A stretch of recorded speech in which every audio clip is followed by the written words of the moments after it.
Hello, my name is John Heavey. I'm a member of the MAC, but also a faculty member at Tabor Academy, where every Christmas Eve for years, we've had a family Christmas Eve party and get-together.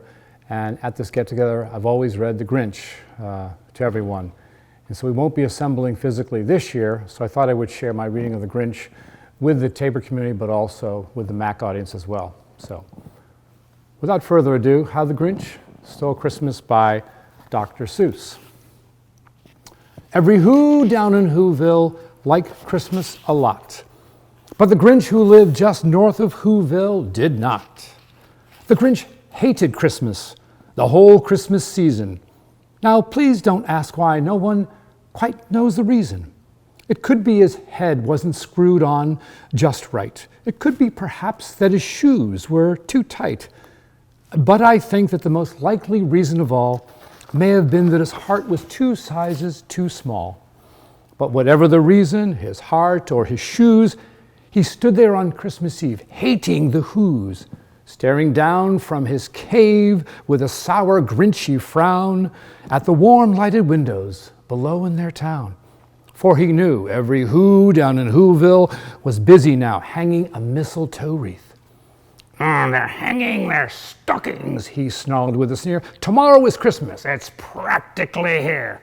And then he growled, with his Grinch fingers nervously drumming, I must find some way to stop Christmas from coming.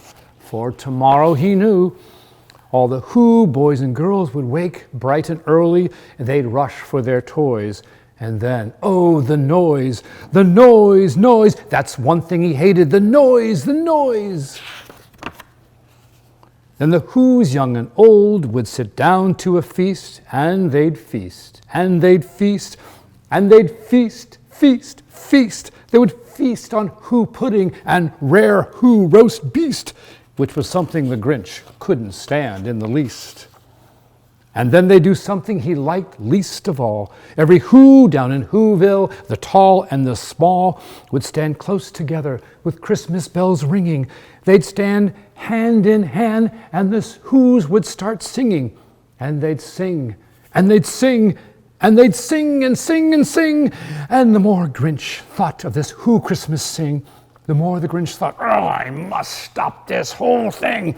Why, for 53 years, I put up with it now. I must stop Christmas from coming. But how?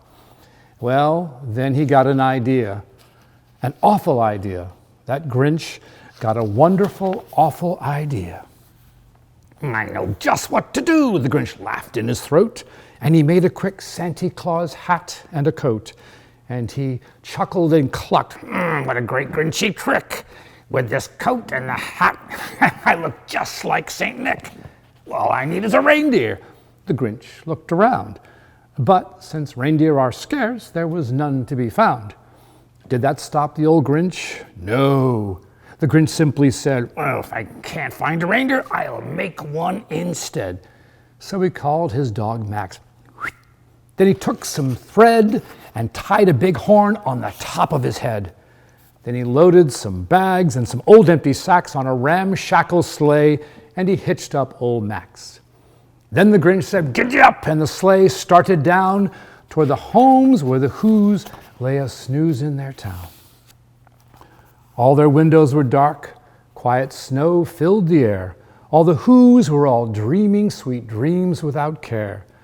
When he came to the first little house on the square, this is stop number 1, the old Grinchy Claus hissed, and he climbed to the roof, empty bags in his fist. Then he slid down the chimney, a rather tight pitch, but if Santa could do it, well, then so could the Grinch. He got stuck only once, for a moment or two. Then he stuck his head out of the fireplace flue, with little Who stockings all hung in a row. These stockings, he grinned, are the first things to go.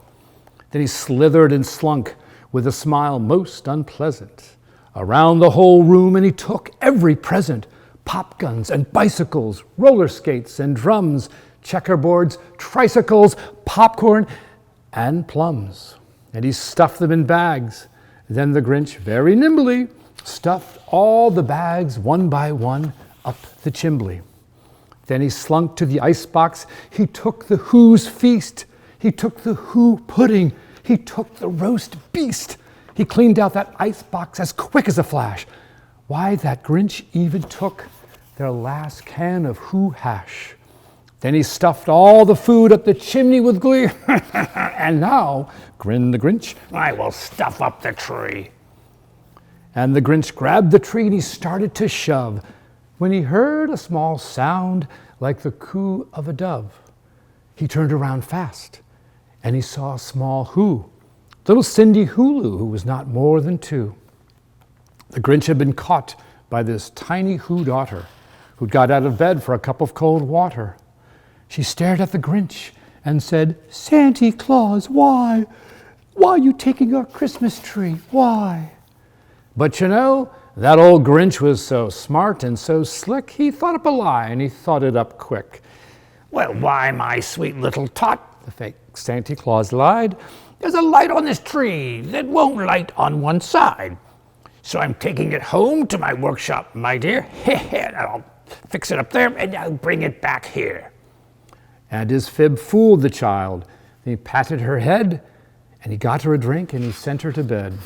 And when Cindy Lou Who went to bed with her cup, he went to the chimney and stuffed the tree up. And the last thing he took was a log for their fire.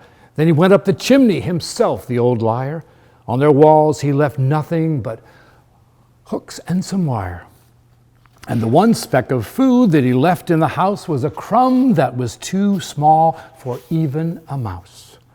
Then he did the same thing to the other Who's houses, leaving crumbs much too small for the other Who's mouses.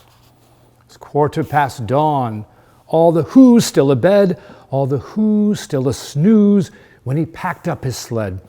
Packed it up with their presents, the ribbings, the wrappings, the tags, the tinsel, the trimmings, the trappings. 3,000 feet up the side of Mount Crumpet, he rode with his load to the tip-top to dump it. Pooh-pooh to the Who's, he was grinchiously humming. They're finding out now that no Christmas is coming, and they're just waking up. Oh, I know just what they'll do. Their mouths will hang open a minute or two, and then the Who's down in Whoville will all cry, boo-hoo. Oh, that's a noise, grinned the Grinch, that I simply must hear. So he paused, and the Grinch put his hand to his ear, and he did hear a noise rising over the snow. It started in low, and then it started to grow. But the sound wasn't sad. Why, this sound sounded merry. Well, it couldn't be so, but it was merry, very. He stared down at Whoville. The Grinch popped his eyes, and then he shook. What he saw was a shocking surprise. Every Who down in Whoville, the tall and the small, was singing without any presents at all. He hadn't stopped Christmas from coming. It came. Somehow or other, it came just the same. And the Grinch, with his Grinch feet ice cold in the snow, stood puzzling and puzzling. How could it be so? It came without ribbons. It came without tags. It came without packages, boxes, or bags. And he puzzled 3 hours, till his puzzler was sore. Then the Grinch thought of something he hadn't before. Maybe Christmas, he thought, doesn't come from a store. Maybe Christmas perhaps means a little bit more. And what happened then? Well, in Whoville they say that the Grinch's small heart grew 3 sizes that day. And the minute his heart didn't feel quite so tight, he whizzed with his load through the bright morning light, and he brought back the toys and the food for the feast, and he himself, the Grinch, carved the roast beast. Thank you, Merry Christmas, and Happy Holidays.